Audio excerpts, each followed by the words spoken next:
Haboim. Welcome everyone. We're about to begin Be'ezras Hashem together on Daf Kuf Yud Beis Amud Beis, 3 lines from the top.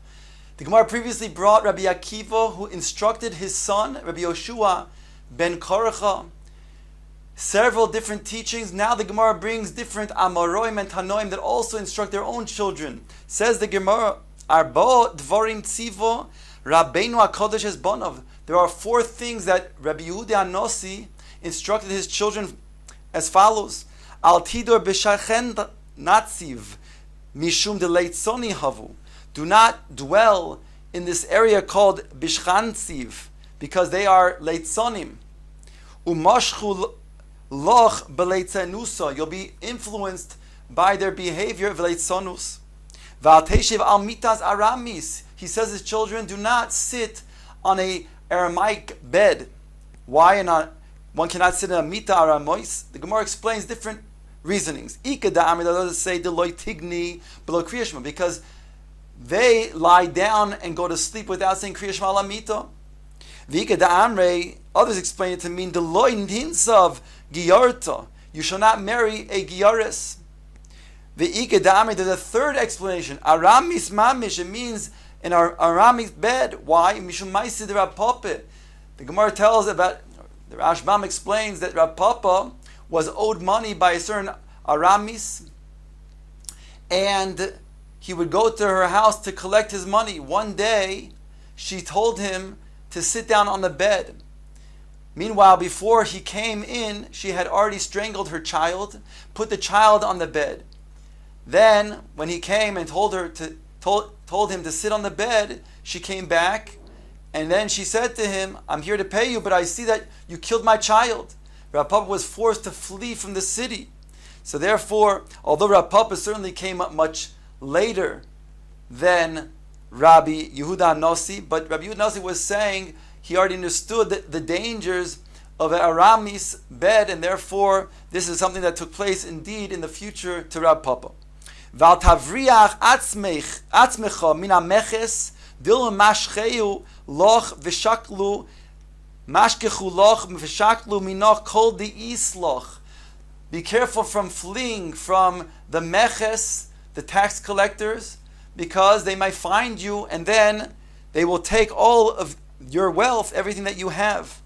Val tamod b'fnei hashor b'sho she'oyle min ha'agam. The 4th teaching Rabbi Yehuda HaNosi gives to his children: do not stand before a ox when he comes out from the agam. Literally it means between, because the sultan dances between his horns. It means that the sultan causes him to be a little bit crazy, a little bit agitated. Rabbi Shmuel, the Gemara qualifies these words, this last teaching of Rabbi Yehuda HaNosi, Beshor Shachar Ubiyomei Nisan. We're talking about a black shore, and during the time of the month of Nisan. Tani Rav Oshaya, further qualifying, explaining a teaching of a shore. It says in the Brayso, Rav Oshaya teaches, Marchikin mishor tam chamishim ama umishor muad kimuloi einov. So dangerous is the shore, even if it's only a tam, one has to stay away from it from 50 amos. If it already had gored 3 times, and it's considered to be a muad, then as far as the eye can see such a shore, one should then make sure he is free from anywhere in the vicinity. Tana Mishmei Rabbi Meir, Rabbi Meir taught the following brayso.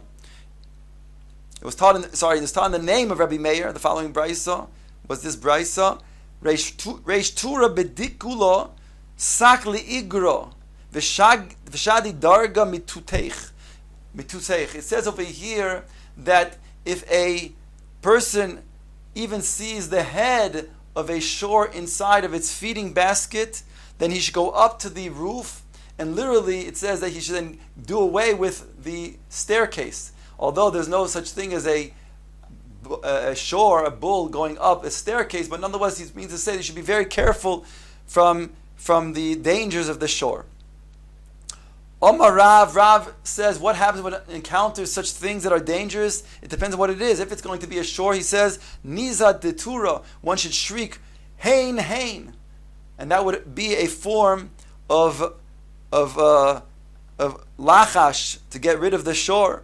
Nizha da'arye zezeh. Similarly, when it comes to an arye, he should say zezeh. Niza de gamala da. Niza de araba. When one wants to then call out to the people who are trying to dock the ship, the boat, hilni hayo hilo vihiluk hulyo. Omar Abaye says, or v'dog v'kois v'chamin ubeitzim v'kinim levonim kulon kashin ledover acher. All of these things that are listed over here can bring about tsaras. Or the first one, when it comes to or, what is it referring to? When it says leather, man degoni amashcha ditzola, one who lies down on premature type of leather. That means that there's a leather that is not yet finished from the tanner. Dog is referring to what kind of fish that can cause leprosy? Shibuta b'yomi Nisan, a shibuta type of fish during the time of the month of Nisan. Kois, what is the kois that we're referring to? Shiora kased harsana. It's referring to the leftovers of that type of fish that is fried in its own oil. Chamin, what does it mean? Hot water. Chamime de chamime b'shadru ilave. When one has people pour hot water on him. Beitzim man de midrach aklipim. When it comes to the eggs, it's referring to the shells that one steps upon on those klipim. Kinim levonim, what does it mean when it refers to the white kinim? Man de mechavar levushe, one who cleaned, he laundered his clothes. Velonoter leitamnia yoimi, and he didn't wait 8 days after cleaning from those kinim, from the lice. V'hoda levushla, without waiting 8 days, he then wore those garments. So it says over here, why is that a problem? Because Beryan Hanoch Kinim. These Kinim, they rejuvenate themselves, and therefore V'koshin Dover Achir, they're going to then cause leprosy. Omar Papa says the following advice: Beisa the East Bay Shunra. If there's a house that has a cat inside, then lo neil ba inchi b'lo misani, he should not walk in that house without shoes on his feet. My time I asked the Gemara, what's the reason why? Says the Gemara, mishum deshunra dechivya akare lo nafik v'stakin le. Sorry, I skipped the line. Mishum deshunra kotil lechivya, because the cat kills the snake. Ve'ochil le and eats it. Ve'isbei bechivya garme ketini, and the snake has very small bones. Ve'iyosiv le garma dechivya akare lo nafik v'stakin le. And then if these small bones go into a person's feet, then it will never come out and it will danger him.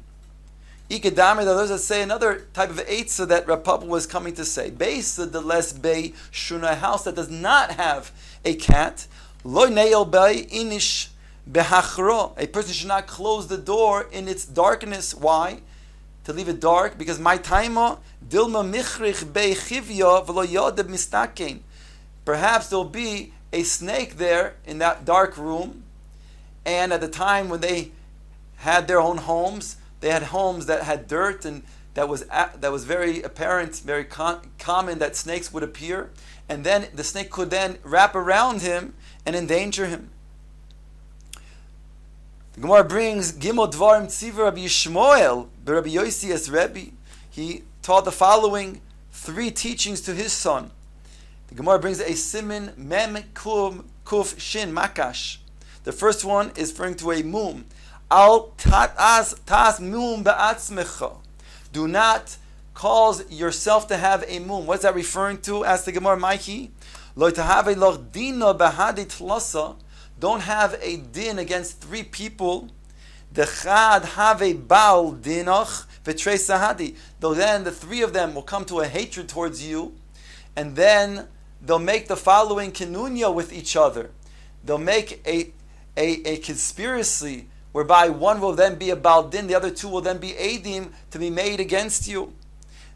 Ve'al tamoid al hamekach b'shor she'ein lecha damim. The second teaching is, do not stand on merchandise when you don't have any money to pay for it.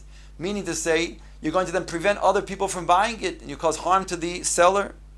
Ishtecha, the third teaching, tavula al tizakik l'layla harishayna. It says the first night that the woman, your wife, goes to the mikvah, do not be together with her. Now, this is not referring to Bizmanenu, where there's actually a mitzvah on the night of the Leil HaTvila. Here is referring to, says the Gemara Marav, Ubenida de Araisa, Hoyel v'huchzak mayan pasuach, Dilma mishkach ziva. Here is referring to in the days of the Torah, before there was we made a different enactment. So Minatara, the Nida, is counting 7 days, not clean days, 7 days, whether she sees or she doesn't see, throughout those days, and no matter how much she sees, so long as she has stopped seeing on that 7th day, that night, subsequently, she can go to the mikvah, and technically she's able to, then she's tohor. That begins then the ziva days. I believe it's 14 days or 11 days. I believe it's 11 days afterwards, where she then has, if she sees blood, then she's a ziva. So here, since she only stops seeing right before the night of her tvila, it's very likely that the mayan is still pasuach, and they shall still have a blood that will come out from that place, and therefore one should not then be together with his wife that night, but wait until the next night. Again, that's during the times of that's needed daraisa, but nowadays that's not the case. Shloisha dvarim tziva Rabbi Yosi Rabbi Yehuda es Rabbi. There are 3 things that he taught his son. Al teitze yichidi balayla. A person should not go outside at night alone. Va'al tamo b'fnei haner aroim. A person should not stand in front of light, the ner, naked. Va'al tikanes lemerchatz chadash shema tifoches. And he should not enter the merchaz, the bathhouse, when it's just when it's still new, because maybe the floor will cave in and he'll be endangered, life-threatening. The Gemara explains, Had Kama, how much are we talking about that one cannot enter the bathhouse because maybe the floor will then collapse? Amr B'Shua ben Levi, Ad Yud Beis Chodesh, for a whole 12 months, after which he can go ahead and use such a bathhouse, but otherwise not, because since the bathhouse were made in such a way that the flooring were not always so strong, and underneath them was the heated water, then a person's life would be endangered if he then falls and the floor had caved in. The Gemara explains that which we stated, the teaching that one should not stand in front of the ner naked. It says a person who stands naked in front of a ner, then he's prone to epilepsy. One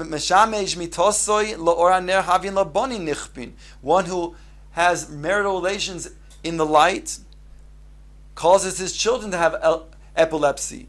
Toner Rabban, the Gemara brings a brayso. When one has tashmish amita with his wife on a bed that the child is laying on, that also causes the child to have epilepsy.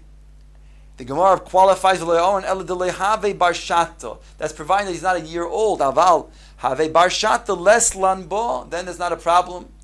And the Gemara further qualifies, that's only providing that he's lying, the child, by the foot of the bed. But if he's lying in the head of the bed, then that's not a problem. And further qualification, one of the parents did not place their hand on the child. Then it's not a problem if he did indeed put a hand on the child. The Gemara says, Al Teitze Yichdi B'Layla, to explain the teaching, the first of the 3, that one shall not go out as an individual at night alone. The Tanya, it says in the Brayso, Lo Yetze Yichdi B'Layla, Lo Belele Reviyois, V'Lo Belele Shabbosos, not on Tuesday and not on Friday nights. Because of this mazik called Agras Bas Machlas, Ushmoina Esrei Rivoy Shal Malachi Chabol Yotzin, 18 Rivoy, which is a tremendous amount. We're talking about 180,000 Malachi Chabol that go out. They call Echav Echad Yesh Lo Reshut Lechabol Fnei Atzmo. Each one has the reshus to endanger and wreak havoc. Meikara Havu Shchichi Kuli Yomi. Now the Gemara brings and says, initially it was a danger to go out every single night. And then the Gemara says, Zim, because of the following, it changed. What took place? Zim Nachada Poga B'Rebbi Chanina ben Doisa. This mazik called Agras Bas Machlas, she encountered the great tzaddik, the pious sage, Rabbi Chanina ben Doisa. Amrolei, she said to him, Ilav de Rachzon Aloch Barakia. If it wasn't for the fact that they were announcing about you in Shamayim, Hizhoru Chanina ben Doisa, Ubetaroso then Sakantich. If it wasn't for that they were announcing in Shamayim that beware of Chanina and his Torah, then I would endanger you. Amar lo, he said to her, Ichashivna barakia, if I'm indeed considered to be nechsha of chashuv in rakia, then goizani alaych shelo ta'avuri b'yishuv lo'olam. Then I am making a decree upon you not to come to the civilized world down below here. Amrole, she said to him, Bibituso minoch shavak li ravcha. Please leave me a little space. Purto shavak lo leili shabbos leili reviois. It says that he left her both Friday night and Tuesday night to be able to appear amongst the Yishuv. The Gemara retells another incident that causes that caused a interaction between Agras Bas Machlos and a certain sage. V'suchada zimna poga bei ba'abai. She encountered Abaye, the Gemara tells. Amrole, she said to him, Ilav de merchazi aloch machrazi aloch birakia. For the fact that they were announcing about you in Shamayim, his horo benachmeini uvetarosoi. Rabbi is referred to as Nachmeini, and his Torah. Then havasakantich, I would then endanger you. Omar lo, Abai said to her, Ichashivna barakia, if indeed I am considered to be important in Shamayim, then gozreni alaichi shelo ta'avuri b'yishuv lo'olam. Then I decree upon you that you should not come to the civilized places here in the world. Hokachazina da'avra, asked the Gemara, but we do find that these mazikin do come. Amre, the Gemara said, they said, Hani, however, this is because Daf Kuf Gimel Amud Aleph at the top, Gazaisa Ninhu. That's because they went through these different alleyways and side roads, and as they traveled through the vineyard, Shamte Susya, they left their horses, Va'asu Davri Lahu, and therefore these mazikin, these shadim, had to come back and then take those susim back to where they came from. And therefore they're left with certain mazikin that come here and there that one has to then be careful from.